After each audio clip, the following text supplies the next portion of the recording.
नमस्कार मंडळी, कसे आहात सर्व? मजेत ना?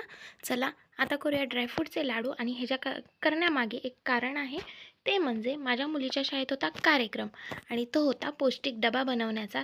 तर विचार करून मी 2 पदार्थ केलेले आहेत. एक होता नाचणीचा ढोकळा आणि हे एक ड्रायफ्रूटचे लाडू. तर ह्याचे व्हिडिओ बघूयात आणि बाकीच्या बाता नंतर करूयात. तर चला, हे ते काजू बदाम मी व्यवस्थित भाजलेले आहेत. मगच मी भाजून घेतलेले आहे. 3 चमचे तुपात खजूर असा भाजून घेतलेला आहे मस्तपैकी.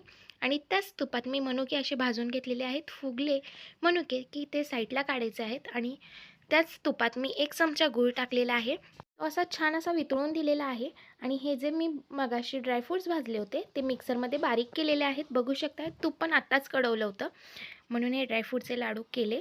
आणि बघा, मस्त ना, तूप छान दिसतंय आणि तो गूळ वितळलेला आहे. आणि हा थंड व्हायला ठेवूयात आणि मस्त असं मिक्सरला बारीक करून घेऊया सगळे पदार्थ.